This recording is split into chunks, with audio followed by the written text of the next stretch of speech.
Bienvenue mon frère, bienvenue ma soeur, bienvenue vous qui êtes réunis derrière cet ordinateur en famille pour votre session d'études bibliques familiales. Je remercie le Seigneur Jésus-Christ pour vos vies, je remercie le Seigneur Jésus-Christ d'avoir mis dans vos cœurs le désir des choses spirituelles. Je remercie le Seigneur Jésus-Christ pour toi, ce chef de famille qui réunit ta famille, qui réunit tous tes enfants, tous les mardis, mercredis, jeudis, afin de les édifier et les éduquer dans la connaissance de leur Créateur. Donc, nous n'allons pas commencer l'émission de ce soir comme d'habitude parce que nous entrons en studio avec la nouvelle du décès d'une de nos sœurs, n'est-ce pas, notre sœur Nadège. Et nous remercions le Seigneur Jésus-Christ, n'est-ce pas, pour la vie de son papa, qui était malade depuis un certain temps. Et pour être honnête, nous avons prié pour que le Seigneur puisse raccourcir ou diminuer sa peine. Parce que la parole de Dieu nous dit que Jésus est un Dieu des vivants. Jésus n'est pas un Dieu des morts. Et que si nous devons prier pour quelqu'un, c'est quand la personne est encore vivante. Donc, pendant pratiquement toute la semaine, même cette semaine, n'est-ce pas, pratiquement toute la semaine passée, je partais devant le Seigneur avec une seule prière parce que je savais ce qu'il était en train de traverser, le père de notre sœur Nadège, et j'ai demandé au Seigneur de raccourcir sa peine et de lui pardonner ses péchés. Et que s'il y a un péché qu'il ne peut pas lui pardonner, mais parce qu'il est encore vivant et parce que nous sommes en train de demander le pardon de ses péchés, qu'il nous impute à nous qui sommes vivants les péchés du père de notre sœur Nadège et notre sœur Léonie également. Vous savez, la Bible dit que nous devons nous réjouir avec ceux qui sont dans la joie et nous devons également pleurer avec ceux qui souffrent. Donc, une fois n'est pas coutume, et je pense qu'il est tout à fait indiqué pour nous de commencer l'étude biblique de ce soir, pas comme d'habitude, malheureusement, pas comme d'habitude. Et ce que nous allons faire, c'est que nous allons prier tous ensemble pour notre sœur Nadège et pour sa sœur Léonie également. Nous allons prier et nous allons demander au Seigneur l'esprit de réconfort. Nous allons demander au Seigneur de leur accorder sa paix parce que notre l'une est en ce moment en Afrique. Elle est en fait partie assister son papa dans ces derniers jours qui étaient très difficiles. Et l'autre est ici, n'est-ce pas, avec nous aux États-Unis. Je manque de mots. Vous savez, c'est souvent très facile de faire le bruit quand il n'y a pas de problème. Mais quand il y a les problèmes et quand il y a une perte, comme dans ce cas-ci, ce n'est pas toujours facile de s'exprimer. Mais parce que nous devons toujours continuer avec le travail de Dieu, nous devons remercier le Seigneur Jésus-Christ pour la vie de leur papa, parce que lui au moins, dans sa maladie, il y avait des femmes et les hommes de Dieu qui intercédaient pour lui, pour demander au Seigneur de lui pardonner ses péchés. Et c'est ce que la parole de Dieu nous dit. La parole de Dieu nous dit que nous devons prier pour quelqu'un quand il est encore vivant. Nous ne devons pas attendre parce que comme le père de Nadège est parti, il est parti, nous ne pouvons plus rien faire pour lui. Tout ce que nous pouvons espérer maintenant, c'est que le Seigneur nous ait exaucés. Ok, nous pouvons déjà savoir qu'il nous a écoutés d'un côté parce qu'il a raccourci ses douleurs, mais nous n'avons pas l'assurance de l'autre, n'est-ce pas, de l'autre requête.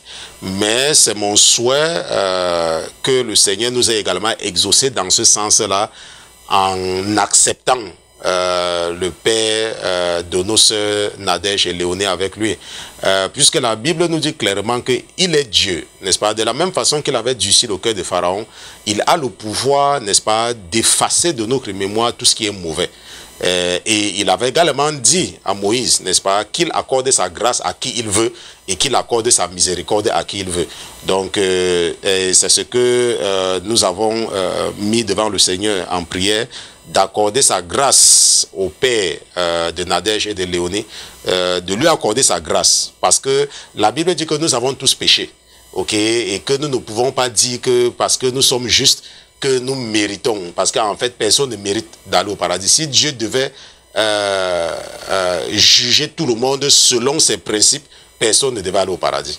Ok, donc nous reposons tous sur sa grâce et nous reposons tous sur sa miséricorde. Et c'est cette miséricorde que nous lui avons demandé pour le père de Léonie, pour le père de Nadège. Et donc, si tu as l'écoute, n'est-ce pas, ou alors si tu m'écoutes à partir de Facebook, si tu m'écoutes à partir de YouTube, si tu m'écoutes n'importe où, si ce message est arrivé à toi d'une façon ou d'une autre, donc je vais inviter notre prière d'introduction ce soir, ça sera pour prier, remercier le Seigneur d'avoir exaucé notre prière d'abord en raccourcissant toutes les douleurs, n'est-ce pas, du Père, de nos sœurs. Et nous allons également demander au Seigneur Jésus-Christ de les assister avec son esprit, l'esprit de la paix, et de mettre la joie dans leur cœur malgré cette perte, et de toucher les cœurs, de toucher surtout les cœurs des gens, parce que nous savons, nous connaissons les charges financières qui viennent, surtout lorsqu'on est africain, avec la perte d'un être si cher.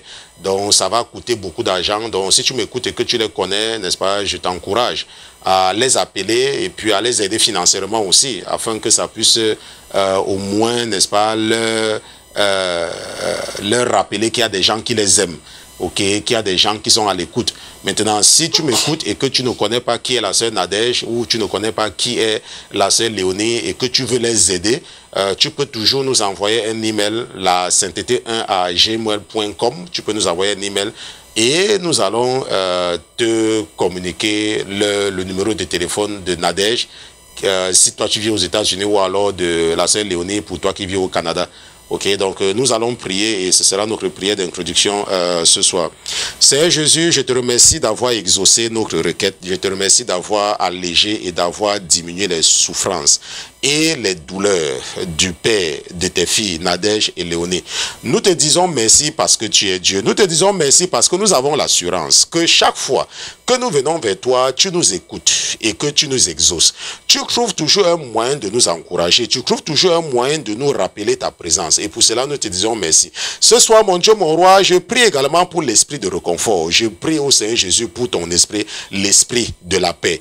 Mon Dieu, mon roi, conforte nos sœurs, Nadège et Léonie, conforte-nous également, parce que nous sommes, tout comme elles, dans la douleur. Nous avons perdu un être cher. Nous avons perdu quelqu'un que tu as envoyé nous donner la vie et tu l'as repris. C'était ta volonté. C'était également ta volonté, mon Dieu, mon roi, qu'il éduque tes enfants, qu'il éduque ses filles à te connaître.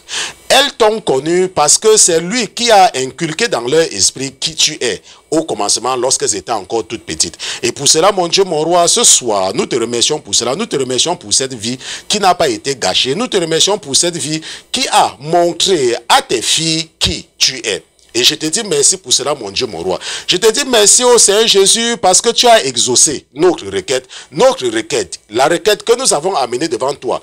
Pendant les 2 semaines, mon Dieu, mon roi, c'était, mon Dieu, raccourcir les douleurs de notre Père. Raccourcir ses douleurs, raccourcir ses peines. Ne lui permets pas de souffrir, Seigneur Jésus. Pardonne-lui ses offenses. Pardonne les offenses. Et s'il y a un péché que tu ne peux pas lui pardonner parce que ce n'est pas encore, ou alors le temps n'était pas suffisant, nous t'avons demandé, mon Dieu, mon roi, de nous imputer ces péchés-là parce que nous sommes encore vivants et nous savons que tu es le Dieu des vivants et non le Dieu des morts. Je te remercie, mon Dieu, mon roi, si tu n'as pas pardonné à notre Père de nous avoir imputé cela et de nous aider, que ce soit par une vision, que ce soit dans les rêves, de nous montrer ce que notre papa a fait qui n'était pas digne de toi et que nous devons corriger, nous qui sommes restés vivants.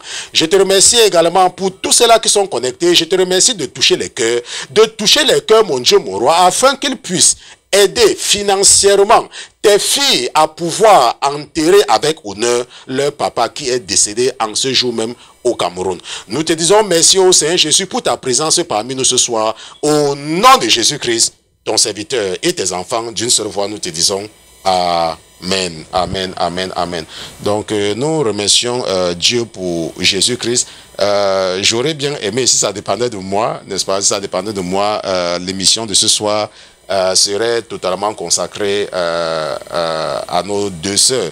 Mais à quoi cela va servir lorsque nous savons que il est décédé et qu'il y a beaucoup de personnes, peut-être il y a quelqu'un qui est connecté pour la première fois ce soir et Dieu veut parler à la personne, n'est-ce pas? Donc nous allons quand même continuer avec ce que le Seigneur nous a demandé de faire. Nous allons continuer avec l'étude de sa parole, tout en gardant nos sœurs, n'est-ce pas, dans notre esprit, et tout en continuant à prier pour elles, ok, surtout pour l'esprit de réconfort. Donc ce soir, nous allons continuer, nous allons avoir une émission spéciale, nous allons sortir, parce que hier nous avons étudié 1 Samuel chapitre 2, mais ce soir nous repartons dans Nombre chapitre 6. Ok, nous repartons dans Nombre chapitre 6 où nous allons étudier le vœu de Naziréa. Ok, c'est ça que nous allons étudier ce soir. Parce que comme vous le savez, ici à la Sainteté FM, à la Sainteté Télévision, notre mission c'est l'enseignement. L'enseignement de ceux-là qui ont déjà une relation avec Jésus-Christ. Et nous savons que l'enseignement libère, puisque la Bible dit que tu connaîtras la vérité et la vérité te rendra libre. Ok, la vérité te rendra libre. Donc, si tu connais la vérité, alors tu seras libéré. Maintenant, il y a des concepts que nous ne connaissons pas, n'est-ce pas? Et si nous ne vous enseignons pas ces choses-là, l'ennemi va vous les enseigner. Et nous savons que lorsque l'ennemi vient enseigner, l'ennemi enseigne toujours, n'est-ce pas, des hérésies. L'ennemi enseigne toujours ce qui n'est pas vrai. Et je vous ai dit hier que le Seigneur, n'est-ce pas, le Saint-Esprit a mis dans mon esprit de vous enseigner le vœu de Naziréa. Peut-être que c'est la première fois pour toi d'entendre ce mot-là, n'est-ce pas, le Naziréa, n'est-ce pas? Qu'est-ce que Nazaréen, n'est-ce pas? Parce que celui qui a pris le vœu de Naziréa s'appelle, n'est-ce pas, Nazaréen. Pas Nazaréen comme un habitant de Nazareth, ok, mais Nazaréen comme quelqu'un qui a pris, n'est-ce pas, qui a fait vœu de Naziréa. Qu'est-ce que le vœu de Naziréa? Ok, mais, n'est-ce pas, avant toute chose, avant de nous aventurer à utiliser la chair et le sang pour vous enseigner, vous qui êtes des princes et les princesses, nous allons d'abord nous assurer de la présence de votre Père dans ce studio. Mais comme lui, il n'est pas un papa ordinaire, comme il est Dieu, comme lui, c'est Jésus-Christ, comme lui, il est le créateur des cieux et de la terre, nous allons demander à tous les autres qui se trouvent sur la terre et sous la mer, et dans les cieux même, de cette terre, le temps pour nous d'accueillir dans ce studio Jésus-Christ de Nazareth. Gardez l'écoute. À tout à l'heure.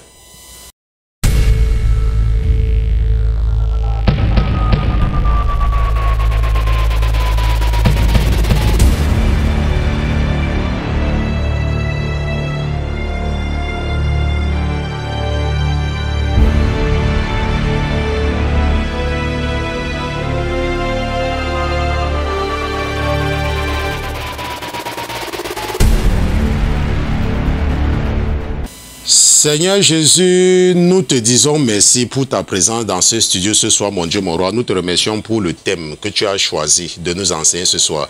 Je te dis merci pour tous ceux qui sont connectés, mon Dieu, mon roi. Je te remercie pour cela et je te dis merci de t'assurer que ton serviteur va enseigner ses frères et ses sœurs selon l'esprit que tu lui as donné. Et pour cela, mon Dieu, mon roi, je prie que tu prennes le contrôle de mon âme et de mon esprit afin de ne pas me permettre d'utiliser mon raisonnement d'homme et d'utiliser l'orgueil qui a dans moi pour pouvoir enseigner tes enfants. Annule ma personnalité, mon Dieu, mon roi. Prends le contrôle de mon esprit. Retire tout ce qu'il y a de mauvais dans moi, mon Dieu, mon roi. Sanctifie-moi, purifie-moi et aide-moi à ne présenter à tes enfants que ce que tu vas mettre dans mon esprit ce soir. Nous te disons merci pour le sujet sur le Naziréa. Je te dis merci également, oh Seigneur Jésus, pour la vie de tous ceux qui sont connectés en ce moment. Au nom de Jésus-Christ. Amen, amen, amen, amen. Donc, je raccourcis juste la prière parce que nous avons déjà fait une prière d'introduction aujourd'hui pour notre sœur. Et c'était juste le moyen pour nous d'inviter le Seigneur dans ce studio. Et vous avez constaté que notre introduction n'a pas été comme d'habitude, ok? Donc, nous allons partir ensemble dans Nombre chapitre 6. Donc, allons ensemble dans Nombre chapitre 6, nous allons lire à partir du verset 1. Dans Nombre chapitre 6, verset 1. Et je tiens à rappeler que ce soir, nous sommes en train d'étudier, n'est-ce pas, le vœu de Naziréa. N'est-ce pas, c'est quoi le vœu de Naziréa? C'est ça que nous allons étudier ce soir. L'Éternel parla à Moïse et dit, ok, on dit bien que c'est Jésus-Christ lui-même qui parle. Et je vous ai toujours dit que lorsque Dieu parle, il faut prêter très attention. Parce que Dieu par nature, n'est-ce pas, ne nous parle pas dans un langage humain. Puisqu'il n'est pas un homme, n'est-ce pas, Dieu est un esprit. Donc lorsqu'il te parle, tu dois comprendre que c'est l'être spirituel le plus élevé qui est en train de parler. Et que chaque chose qu'il dit doit être examinée, mot par mot. Et ton esprit doit chercher à comprendre pourquoi est-ce qu'il dit ce qu'il est en train de dire. Est-ce que tu me comprends? Parce que la Bible, c'est vrai, c'est la parole de Dieu. Mais dans la Bible, il y a les déclarations du narrateur et il y a les déclarations de Dieu lui-même. Et nous sommes en train de lire ce que Dieu lui-même avait dit à Moïse. Ok? L'Éternel parla à Moïse et dit, parle aux enfants d'Israël et tu leur diras, lorsqu'un homme ou une femme se séparera des autres en faisant vœu de Naziréa pour se consacrer à l'Éternel. Écoute-moi très bien. Lorsque un homme ou une femme se séparera des autres, se séparera en faisant vœu de Naziréa pour se consacrer à l'Éternel. Je veux que tu comprennes ça très bien. Maintenant, il s'abstiendra de vin et de boissons enivrantes. Il ne boira ni vinaigre fait avec du vin, ni vinaigre fait avec une boisson enivrante. Il ne boira d'aucune liqueur tirée des raisins. Il ne mangera point de raisins frais, ni de raisins secs. Pendant tout le temps de son naziréa, il ne mangera rien de ce qui provient de la vigne, depuis les pépins jusqu'à la peau du raisin. Pendant tout le temps de son naziréa, le rasoir ne passera point sur sa tête, jusqu'à l'accomplissement des jours pour lesquels il s'est consacré à l'Éternel. Il sera saint. Il laissera croître librement ses cheveux. Pendant tout le temps qu'il a voué à l'Éternel, il ne s'approchera point d'une personne morte. Il ne se souillera point à la mort de son père, de sa mère, de son frère ou de sa sœur, car il porte sur sa tête la consécration de son Dieu. Pendant tout le temps de son naziréa, il sera consacré à l'Éternel. Si quelqu'un meurt subitement près de lui et que sa tête consacrée devienne ainsi souillée, il se rasera la tête le jour de sa purification. Il se la rasera le 7e jour. Ok, tu peux lire la suite. Mais parce que notre temps est limité, je m'arrête au verset 9. Parce que jusqu'au verset 9, nous avons, n'est-ce pas, en gros, n'est-ce pas, ce que c'est que le vœu de Naziréa. Maintenant, la Bible dit que lorsqu'un homme ou une femme se séparera des autres, se séparera en faisant vœu de Naziréa pour se consacrer à l'Éternel. Rappelle-toi, la parole de Dieu nous a dit que lorsqu'un homme ou une femme se séparera des autres en faisant vœu de Naziréa pour se consacrer à l'Éternel. Maintenant, nous avons vu, nous venons de lire que lorsque quelqu'un fait vœu de Naziréa, n'est-ce pas, la parole de Dieu dit que il ne doit pas boire de l'alcool. N'est-ce pas? Il ne doit pas boire de l'alcool. C'est que la Bible dit qu'il s'abstiendra de vin. Il ne doit pas boire de l'alcool. Il ne doit pas manger, n'est-ce pas, de raisins frais ou secs. Il ne doit pas manger cela. N'est-ce pas? Pendant tout le temps de son naziréa, n'est-ce pas? Il ne doit pas manger ce qui provient de la vigne, n'est-ce pas? Pendant le temps de son naziréa. Et il ne doit pas se raser la tête. Maintenant, la Bible a dit que lorsque quelqu'un fait vœu de naziréa, un homme, il ne doit pas se raser la tête. Je ne sais pas si ça te dit déjà quelque chose. Bon, parfois, tu vois certains juifs qui ont les longs cheveux, n'est-ce pas? Je ne sais pas, tu as déjà vu certains juifs, ils mettent souvent leur chapeau noir là, et ils ont les longs cheveux, les hommes. Ok, ils ont les longs cheveux. Tu te demandes que, mais attends, pourquoi ils laissent les longs cheveux comme ça là? Non, ce sont les gens qui ont fait vœu de Naziréa. Donc quand tu vois les juifs avec les longs cheveux là, les hommes, n'est-ce pas, ils ressemblent aux femmes, ils ont les longs cheveux, c'est qu'ils ont fait vœu de Naziréa. Est-ce que tu comprends? C'est ça, parce qu'ils ont fait vœu de Naziréa. Donc, et c'est pour un temps. Il y en a qui font vœu de Naziréa pour 6 mois, il y en a qui font vœu de Naziréa pour 1 an, il y en a qui font vœu de Naziréa pour 5 ans, pour 10 ans. Ok, la Bible ne définit pas le temps, mais la Bible dit que lorsque tu fais vœu de Naziréa, donc quand tu vois un juif qui a les longs cheveux, un homme, il faut que tu saches que c'est un Nazaréen. Ok, c'est un Nazaréen. Il a fait vœu de Naziréa. Maintenant, nous allons partir dans 1 Corinthiens chapitre 11, parce que nous sommes en train de vouloir comprendre quelque chose ici. Je t'ai dit que c'est Dieu qui parle. Ok, c'est Dieu qui parle. Donc, allons ensemble dans 1 Corinthiens chapitre 11. Allons ensemble dans 1 Corinthiens chapitre 11. Et nous allons lire à partir du verset 14. 1 Corinthiens chapitre 11, verset 14. Donc j'attends ceux, je sais qu'il y a des gens qui me suivent tout le temps avec leur Bible, donc c'est pour ça que je les attends. 1 Corinthiens chapitre 11, verset 14. Maintenant, la parole de Dieu nous dit que la nature elle-même ne vous enseigne-t-elle pas que c'est une honte pour l'homme de porter de longs cheveux, mais que c'est une gloire pour la femme d'en porter, parce que la chevelure lui a été donnée comme voile? Si quelqu'un se plaît à contester, nous n'avons pas cette habitude, non plus les églises de Dieu. 1 Corinthiens chapitre 11, verset 14 à 16. Mais ce n'est pas le 16 qui nous intéresse. Ce qui nous intéresse le plus, c'est le verset 14. La nature elle-même ne vous enseigne-t-elle pas que c'est une honte pour l'homme de porter de longs cheveux?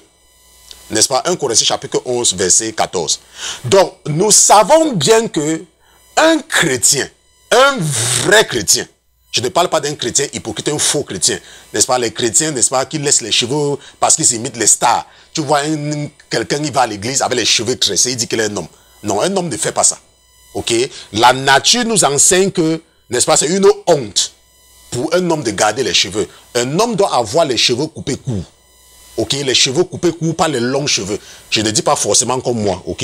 Tu peux avoir des cheveux, mais pas trop de cheveux. Parce que la Bible dit que c'est une honte pour un homme d'avoir de longs cheveux. Ok? Donc, si tu es un homme et que tu as l'habitude de te tresser et tout, alors que tu ne sais même pas ce que tu fais parce que tu veux imiter les gens, n'est-ce pas? Ça, c'est une honte pour toi, ok? Tu dois arrêter cela et tu dois te raser. Il faut enlever ces cheveux-là sur ta tête, n'est-ce pas? Maintenant, la Bible dit clairement que la nature nous enseigne que c'est une honte pour l'homme de garder de longs cheveux. Mais qu'est-ce que nous venons de voir dans Nombre chapitre 6? Qu'est-ce que le Seigneur demande à un homme de faire lorsqu'il fait vœu de Naziréa? Retournons dans Nombre chapitre 6 parce que je ne voulais pas retourner, mais l'Esprit me dit que retourne là-bas avec tes frères. Donc allons dans Nombre chapitre 6. La Bible dit que l'Éternel parla à Moïse et dit: parle aux enfants d'Israël et tu leur diras, lorsque un homme ou une femme se séparait des autres en faisant vœu de Naziréa pour se consacrer à l'Éternel, n'est-ce pas? Pendant tout le temps de son Naziréa, je suis au verset 5, pendant tout le temps de son Naziréa, le rasoir ne passera point sur sa tête, jusqu'à l'accomplissement des jours pour lesquels il s'est consacré à l'Éternel. Il sera saint. Il laissera croître librement ses cheveux. Bon, voilà. La Bible nous dit qu'un homme ne doit pas laisser les cheveux.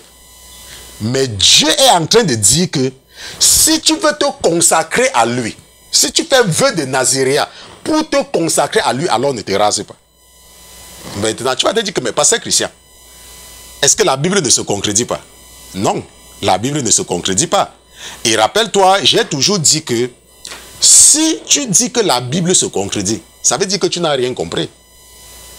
C'est-à-dire que ton niveau limité qui peut t'amener à dire que la Bible se concrétise. Parce que la Bible, n'est-ce pas, est structurée. Et la Bible est logique de Genèse à Révélation.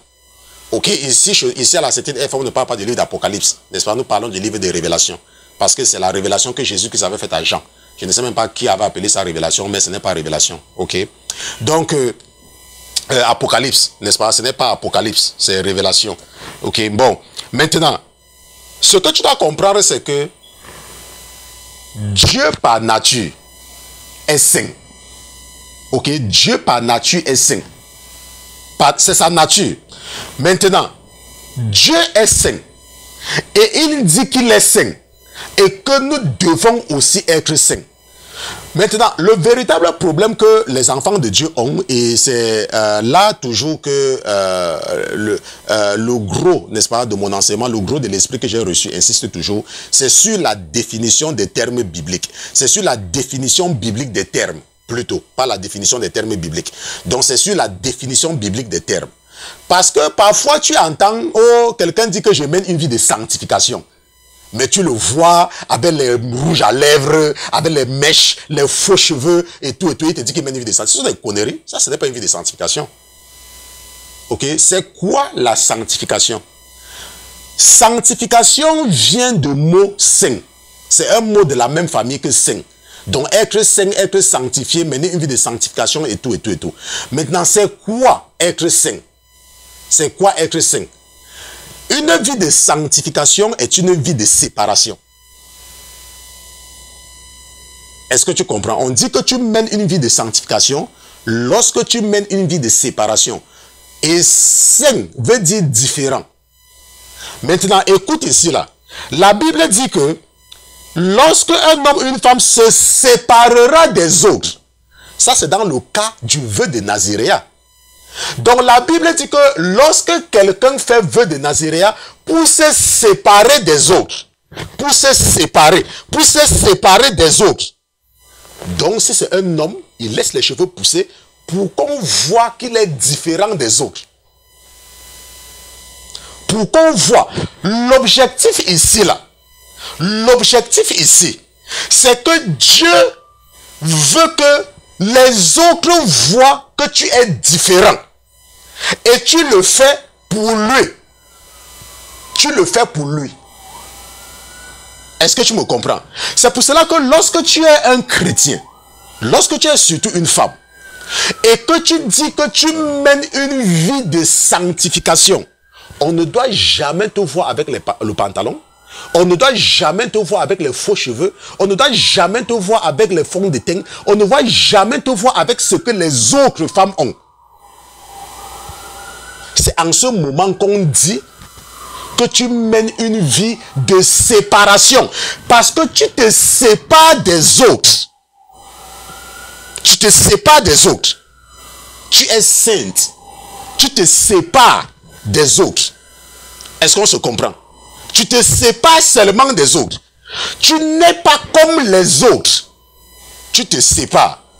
Et on dit donc que tu mènes une vie de sanctification. Une vie de séparation.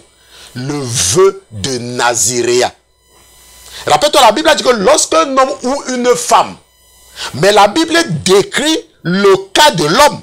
La Bible ne décrit pas le cas de la femme. Mais c'est pour cela que je suis en train de t'expliquer ce soir que lorsqu'une femme se sépare des autres femmes, elle arrête de faire certaines choses. Elle arrête de faire certaines choses. Et regarde bien, la Bible dit que c'est une honte pour l'homme. Maintenant, si tu vois un homme qui a les longs cheveux, qu'est-ce que tu vas dire? N'est-ce pas? Il va attirer ton regard. C'est comme si aujourd'hui, peut-être que tu ne le savais pas, peut-être tu ne savais pas ce que c'est qu'un Nazaréen, et que je t'ai dit que lorsque tu vois les Juifs avec leur chapeau noir qu'ils ont sur la tête souvent là, et tu vois les hommes qui ont les longs cheveux, je te dis que ce sont les hommes qui ont fait vœu de Naziréa. Donc il ne faut pas te demander que oh, les Juifs gardent les cheveux, non. Ce sont seulement les Juifs qui ont fait vœu de Naziréa, parce que les autres Juifs ont les cheveux courts comme moi là. Ok, ils coupent les cheveux courts, parce que c'est ça. Est-ce que tu me comprends? Donc tu dois donc comprendre. Donc, de la même façon, si tu vois un homme qui a les longs cheveux, tu vois qu'il est différent des autres. Donc si tu vois une femme dans ton entourage, dans ton lycée, dans ton université, dans ton lieu de travail, et tu vois qu'elle ne s'habille pas comme les autres femmes, qu'est-ce que tu vas dire? Elle va attirer ton attention. Et il faut savoir que de la même façon qu'elle attire ton attention de façon physique, c'est de la même façon qu'elle attire l'attention de Dieu. Dieu également est intéressé de façon particulière à elle. À cause de son apparence différente. Rappelle-toi, nous sommes en train de parler du vœu de Naziréa. La Bible dit que tu le diras lorsque un homme ou une femme se séparera des autres. En faisant vœu de Nazaréen pour se consacrer à l'Éternel.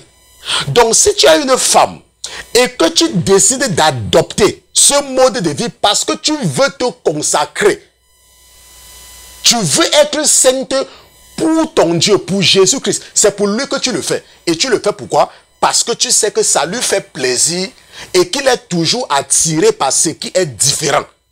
Il est toujours attiré par ce qui est saint, par ce qui est séparé, parce qu'il est saint. Parce qu'il est saint. Et il nous dit que je suis saint, donc toi aussi, tu dois être saint. Nous allons partir dans Juge, chapitre 13, et nous allons étudier le cas de Samson. N'est-ce pas? Donc allons dans Juge, chapitre 13. Juge chapitre 13, et nous allons lire à partir du verset 1. La parole de Dieu dit que les enfants d'Israël firent encore, je suis dans Juge chapitre 13, verset 1. Ok, donc si tu n'étais pas encore là-bas, je suis dans Juge chapitre 13, verset 1. Les enfants d'Israël firent encore ce qui déplaît à l'Éternel, et l'Éternel les livra entre les mains des Philistins pendant 40 ans. Nous avons déjà fait une étude biblique là-dessus, mais ce n'est pas ça qui nous intéresse. Il y avait un homme de Tsoréa de la famille des Danites et qui s'appelait Manoah. Sa femme était stérile et n'enfantait pas. Un ange de l'Éternel apparut à la femme et lui dit, voici tu es stérile et tu n'as point d'enfant. Tu deviendras enceinte et tu enfanteras un fils. Maintenant, prends bien garde, ne bois ni vin, ni liqueur forte et ne mange rien d'impur. Car tu vas devenir enceinte et tu enfanteras un fils. Le rasoir ne passera point sur sa tête parce que cet enfant sera consacré à Dieu dès le ventre de sa mère. Et ce sera lui qui commencera à délivrer Israël de la main des Philistins. Ça, c'est l'annonciation de la naissance de Samson. Donc, tu vois donc que Samson, ici, là, remplit les critères de Nazaréen. Donc, Samson avait été consacré à Dieu depuis le ventre. Donc, il était un Nazaréen depuis le ventre de sa mère. Comme nous voyons ici. Et c'est pour cela que lorsque Samson avait coupé ses cheveux, il avait violé le vœu de Nazaréen. Mais pendant que je préparais l'étude biblique, je disais, l'Esprit de Dieu me disait que si Samson connaissait les instructions du Nazaréen parfaitement, il ne devait pas mourir. Il ne devait pas mourir. Parce que si tu lis Nombre chapitre 6, la Bible est claire sur ce que quelqu'un peut faire s'il viole son vœu de Nazaréen. Mais Samson n'avait pas fait cela. Je ne vais pas faire l'étude biblique là-dessus. Je veux justement que de vouloir t'expliquer. Ok, si tu es intéressé, il faut lire. Que si Samson, parce que la Bible dit ce que le Nazaréen doit faire s'il viole, n'est-ce pas, son vœu. La Bible dit, n'est-ce pas, si Samson avait fait ça, le Seigneur devait lui pardonner. Mais lorsque tu lis la vie de Samson, il ne l'avait pas fait. Ok, il n'avait pas fait, il n'avait pas suivi, n'est-ce pas, ces instructions-là. Bon, je ne vais pas m'attarder là-dessus. Ok, je ne vais pas m'attarder. Je veux continuer avec ce que j'ai préparé ce soir. Donc, nous avons le cas de Samson, n'est-ce pas, dans la Bible, qui était un Nazaréen depuis le ventre de sa mère. N'est-ce pas? Nous avons également le cas de Samuel. Et pour cela, nous allons partir dans 1 Samuel chapitre 1. Nous sommes dans Samuel, n'est-ce pas? Nous partons dans 1 Samuel chapitre 1. Nous lisons à partir du verset 9. Maintenant, 1 Samuel chapitre 1, nous lisons à partir du verset 9. La Bible dit que Anne se leva. Après que l'on eut mangé et bu à Silo, le sacrificateur Élie était assis sur un siège près de l'un des poteaux du temple de l'Éternel. Et l'amertume dans l'âme, elle pria l'Éternel et versa des pleurs. Elle fit un vœu en disant, Éternel des armées, si tu t'es regardé l'affliction de ta servante, si tu te souviens de moi et n'oublie point ta servante, et si tu donnes à ta servante un enfant mâle, je le consacrerai à l'Éternel pour tous les jours de sa vie, et le rasoir ne passera point sur sa tête. Est-ce que tu comprends? Comme elle restait longtemps en prière, n'est-ce pas, devant l'Éternel, Élie observait sa bouche. Anne parlait dans son cœur et ne faisait que remuer les lèvres, mais on n'entendait point sa voix.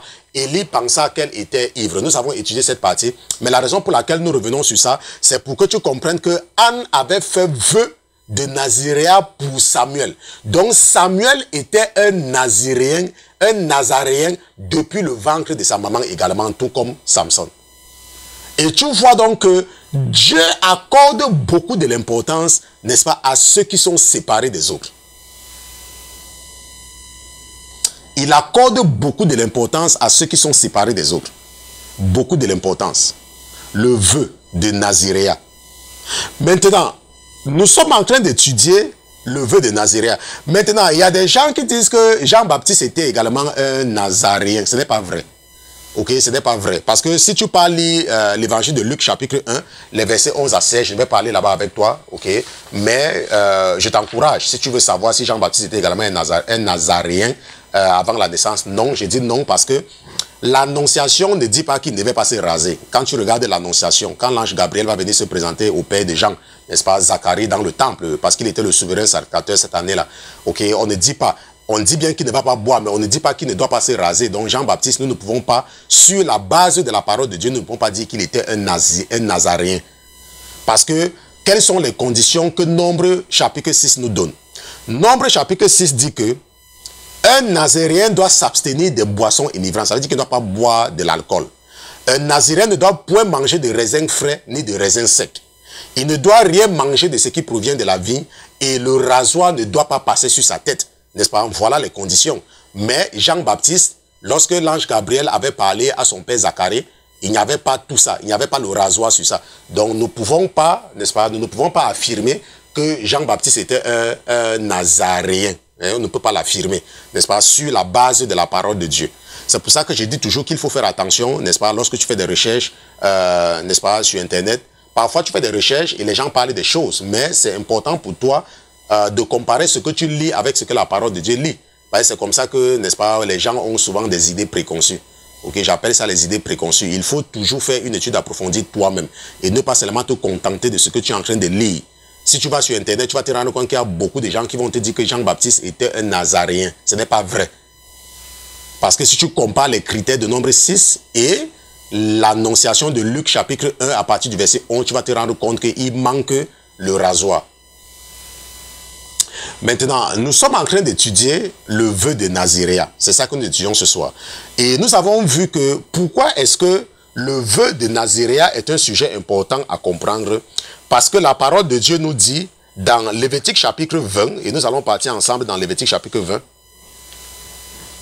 Nous allons partir ensemble dans Lévitique chapitre 20, nous allons lire les versets 25 à 26. Lévitique chapitre 20, nous lisons à partir du verset 25.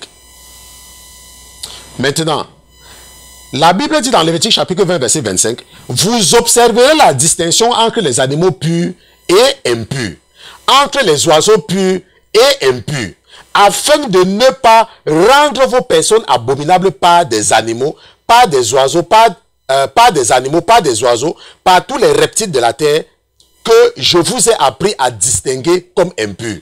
Vous serez saints pour moi, car je suis saint, moi l'Éternel.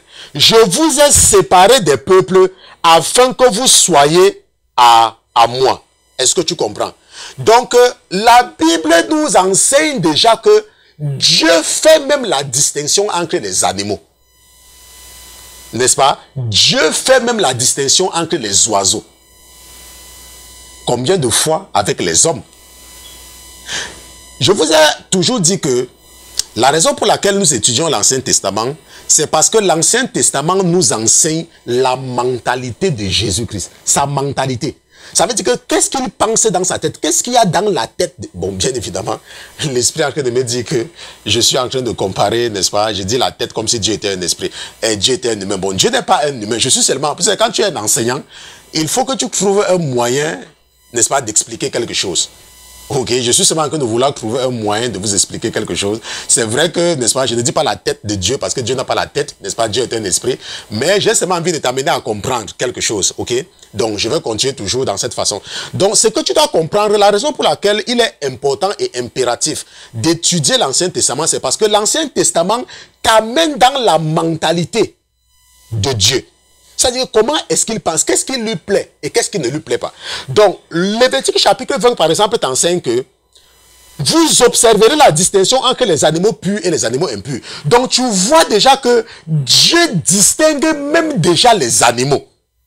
Et distingue même les oiseaux. De la même façon, il distingue les êtres humains. Et comment est-ce qu'il distingue les êtres humains? Il répond lui-même dans Lévitique chapitre 20, verset 26. Vous serez saints. Donc vous serez séparés. Vous serez différents pour moi.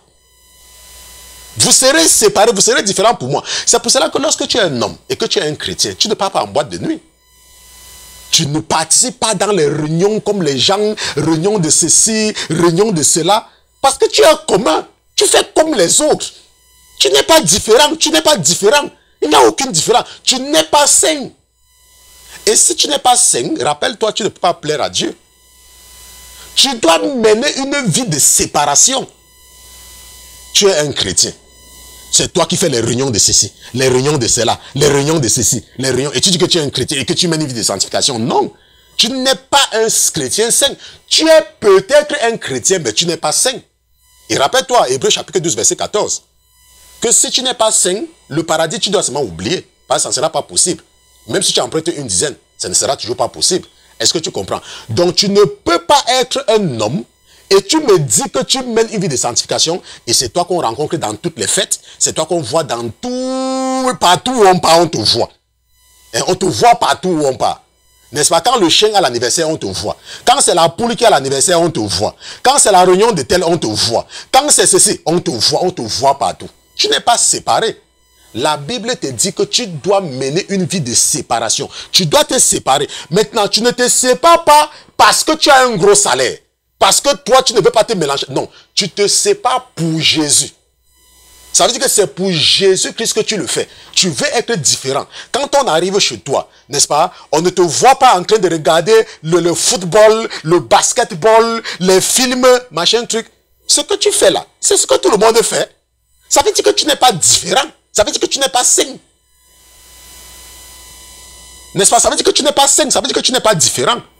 Quand tu es différent, ça doit se faire voir dans ta vie quotidienne. Tu ne me dis pas que tu es différent lorsque les mauvaises paroles sortent de ta bouche. N'est-ce pas? Tu parles à quelqu'un, tu as un mauvais langage.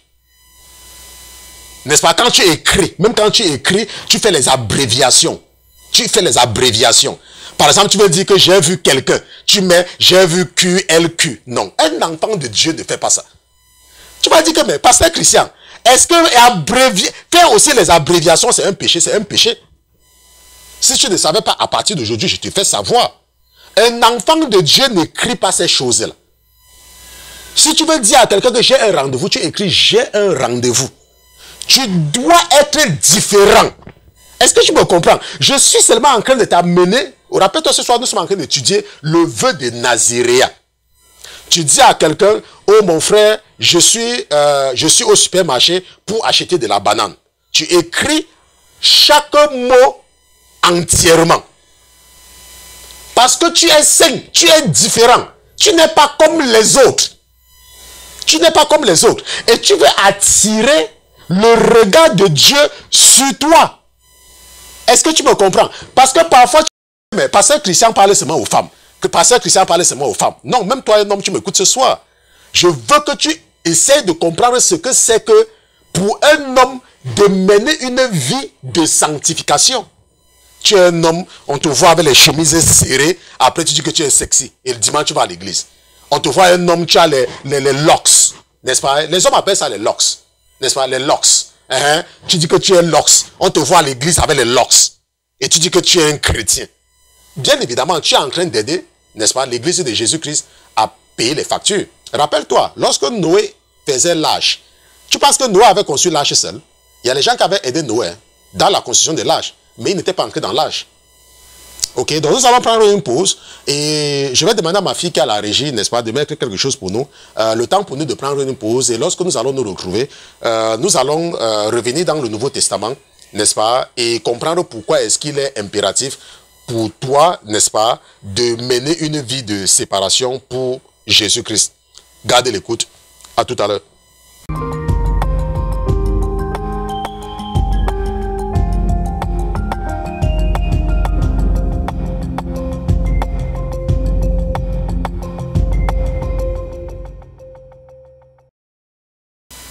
Seigneur Jésus, nous te remercions pour ta présence parmi nous ce soir. Nous te remercions parce que tu es le Dieu de Jonas. Nous te remercions, Seigneur Jésus, parce que tu es le Dieu de Daniel. Nous te remercions parce que tu es le Dieu de Sarah. Nous te remercions, mon Dieu, mon roi, parce que tu es le même Dieu hier. Tu es le même Dieu aujourd'hui et tu seras toujours celui que tu es pour l'éternité, même lorsque nous allons quitter le monde des vivants. Ce soir, mon Dieu, mon roi, je te remercie pour les enseignements, je te remercie pour tous ceux qui sont connectés. Et je prie également, mon Dieu, que tu scelles tous ces enseignements dans leur âme et dans leur esprit, afin que le vengeur de sang, ce perdant de Lucifer, ce lâche, ne vienne pas les faire oublier tout ce qu'ils sont en train d'apprendre ce soir. Nous te disons merci au nom de Jésus-Christ. Amen, amen, amen, amen. Donc, nous partons dans 2 Corinthiens chapitre 6. N'est-ce pas? Nous partons dans 2 Corinthiens chapitre 6. Je rappelle que ce soir, nous sommes en train d'étudier le vœu de Naziréa.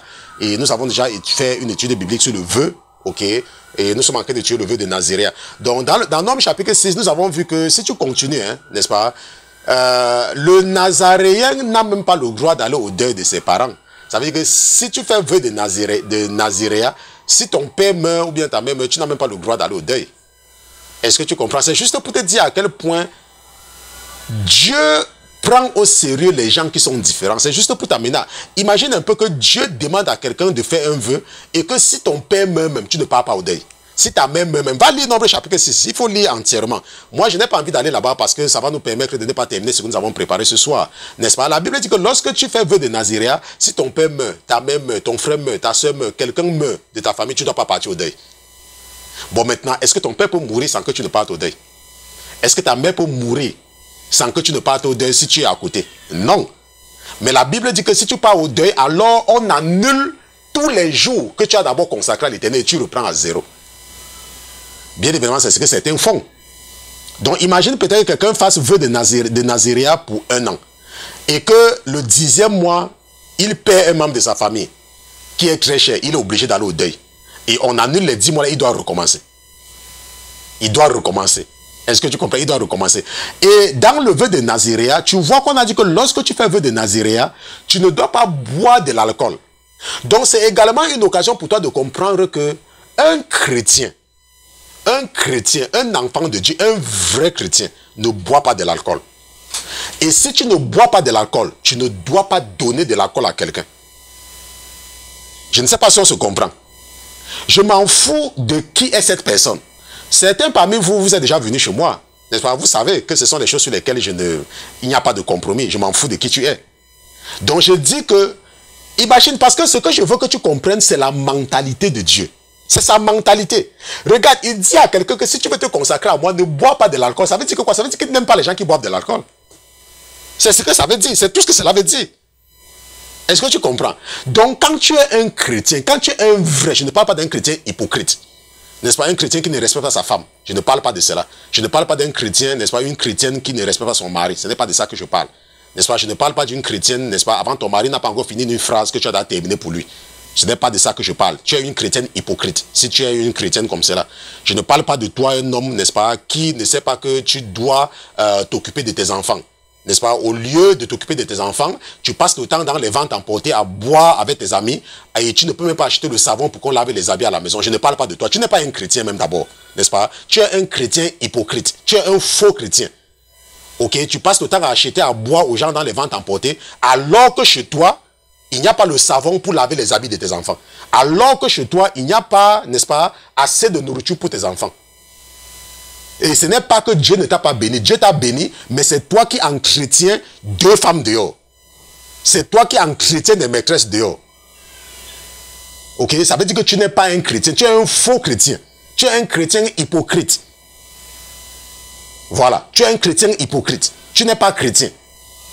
Bon, maintenant, nous allons partir dans 2 Corinthiens chapitre 6, verset 14.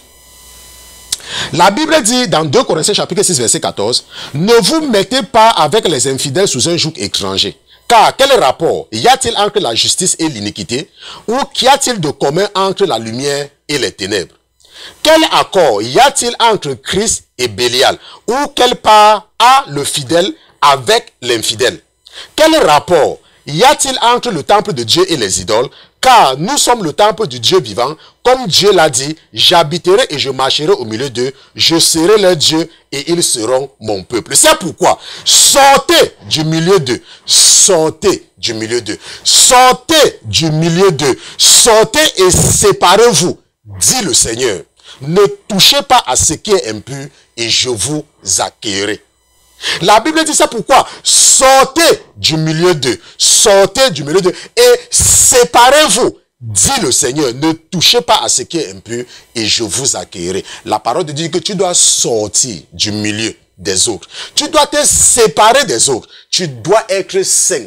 Ça veut dire se séparer. Tu dois te séparer des autres. Et en ce moment-là, il va t'accueillir. Ce n'est que si tu te sépares des autres. Ce n'est que si tu sors des autres. Ce n'est que si on te regarde. Ce n'est que lorsqu'on te regarde, on voit que tu es différent des autres, que Dieu peut t'accueillir. Dieu ne va pas t'accueillir si tu es comme les autres. Est-ce que tu me comprends? Il ne va pas. Ce n'est pas possible. Ce n'est seulement pas possible. Je dis que ce n'est pas possible. Si tu empruntes une dizaine, ça ne sera toujours pas possible. Est-ce que tu me comprends? La seule condition, Hébreux chapitre 12, verset 14, et c'est confirmé par 2 Corinthiens chapitre 6, verset 17, c'est pourquoi sortez du milieu d'eux et séparez-vous, dit le Seigneur, ne touchez pas à ce qui est impur et je vous accueillerai. Je vous accueillerai. Donc ce soir, peut-être que tu m'écoutes. Peut-être tu ne sais pas. Peut-être que tu ne savais pas. Peut-être que tu n'avais pas encore compris l'importance de la vie de sanctification ou alors ce que c'est qu'une vie de sanctification. Mais ce soir, avec l'étude du vœu de Naziréa, je pense que tu as parfaitement compris. Et si tu n'as pas compris certains détails, cette émission sera disponible d'ici le lendemain matin, parce que notre frère Pierre travaille, n'est-ce pas, pratiquement juste à la fin de l'émission, il se met au travail pour que ce soit disponible le plus tôt possible, ok, pour que tu écoutes cela. Donc si ce soir tu m'as écouté et que tu regardes ce que les gens de ta chorale font, ou bien tu regardes comment les gens s'habillent dans ton église, c'est vrai. Il ne faut pas les juger, il ne faut pas. Mais tu n'es pas différent. Si tu fais comme eux, alors tu n'es pas différent. Et Dieu ne pourra pas t'accueillir. Donc Dieu s'arrange qu'il y ait ces gens dans ton église pour te lancer un défi. Que est-ce que toi tu peux être différent d'eux? Est-ce que tu peux être différent d'elles? Celles qui viennent montrer leur dernière paire de chaussures le dimanche à l'église. Est-ce que toi tu peux être différente? Celles qui viennent te montrer les mèches les plus chères dans ton église, est-ce que tu peux être différente d'elles? Celles qui s'habillent avec tous ces pantalons, avec tous ces trucs serrés pour venir dans ton église, est-ce que toi? Le problème, ce ne sont pas celles-là. Le problème, c'est toi. Rappelle-toi que le salut est individuel. Le problème, c'est toi. Je dis bien que le problème, c'est toi. Le problème, ce ne sont pas les autres. N'est-ce pas? Comment est-ce que tu vas te démarquer? Comment est-ce que tu seras différente? Comment est-ce que toi, cet homme-ci-là, tous tes collègues à la fin du travail, ils partent dans les ventes emportées. Toi, tu dis non, je vais aller retrouver ma femme à la maison avec mes enfants. Comment est-ce que Dieu s'arrange à ce qu'il y ait des soulards dans ton bureau? Dieu s'arrange à ce qu'il y ait des gens qui partent en boîte de nuit autour de toi pour te tester, pour voir si toi, tu peux adopter une vie différente des gens qui t'entourent. N'est-ce pas? Si toi, tu peux faire vœu de Naziréa pour lui. Je te remercie d'avoir été à l'écoute ce soir. Je te remercie, n'est-ce pas, d'avoir écouté entièrement et de façon consacrée le vœu de Naziréa que nous avons étudié ce soir. Bien que nous ayons commencé avec une note triste, n'est-ce pas, je remercie le Seigneur d'avoir terminé avec une note joyeuse. Je remercie le Seigneur, n'est-ce pas, pour tous les enseignements. Je le remercie d'avoir été présent avec nous. Nous allons prier pour que je vous confie dans les mains. Il semble que hier, j'ai dit que pour que je vous commette, parce que vous savez que je parle l'anglais, ok, et en anglais on dit commit. Donc parfois j'ai tendance également à faire comme si l'anglais c'est le français. Mais je vais, n'est-ce pas, vous confier, parce que je pense que ça c'est le vrai mot en français, je vais vous confier dans les mains du Seigneur, n'est-ce pas, pour la nuit et lui demander de vous préserver et de préserver également vos rêves. Seigneur Jésus, je te remercie d'avoir été présent avec nous ce soir. Je te remercie au Seigneur Jésus pour les enseignements et je prie pour tous ceux qui sont connectés, mon Dieu, mon roi. Je prie que tu veilles sur leurs rêves.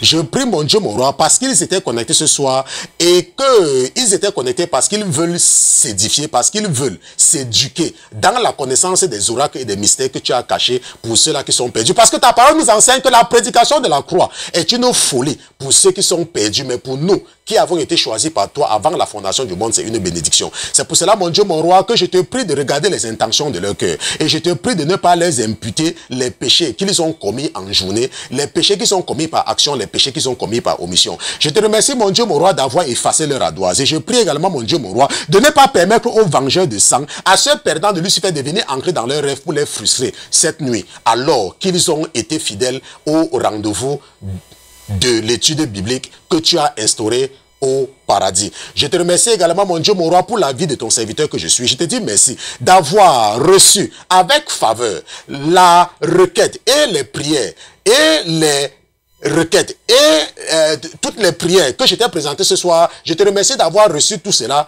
comme un parfum odoriférant dans tes narines, comme tu avais reçu le sacrifice d'Abel. Je te dis merci au nom de Jésus-Christ, ton serviteur et tes enfants. D'une seule voix, nous te disons Amen. Amen.